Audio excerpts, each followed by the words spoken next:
Предизборните ветувања за земјоделски субвенции од 160 милиони евра годишно биле исполнети, уверува ресорниот министер Љупчо Николовски, и покрај тоа што во буџетот се предвидуваат 140 милиони за финансиска помош и само 107 милиони за оваа намена. Според него, ветувањата биле за висината на вкупната помош за земјоделците, а не само за субвенциите, износ кој тврди бил надминати годинава. Препораките и дополнителните мерки да влезат во буџетот на основни субвенции засега не можеле да се испочитуваат. 160 милиони евра е вкупната поддршка која што е ветана пред граѓаните. Одделување на 47% на сите апликанти за субвенции се оние кои што се под 1 хектар, а имат различни култури.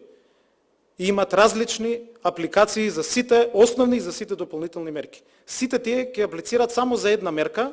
Во предизборната програма План за живот јасно стои дека владеачката СРСМ ветува 160 милиони евра само за субвенции.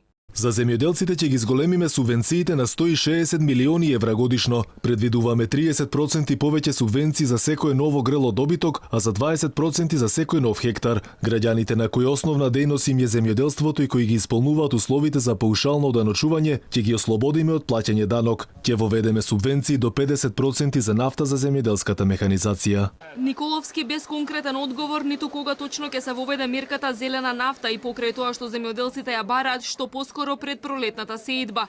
Вели и покрај тоа што предвиделе да им враќаат половина од сумата за гориво на земјоделците, мерката била на самиот старт, па до година на сметките на земјоделците ќе легнат само 30% од вкупната сума. Подготовките биле при крај, а по 2 години одложувања, Николовски е сигурен дека конечно од 2019-та мерката ќе почне да се применува. Функционалноста на моделот, зависно од вкупната поддршка во земјоделството, да таа мерка биде зголемена и до 50%. Но искрено и реално е да кажеме дека за 2019 година се предвидени 30% покривање на трошоци.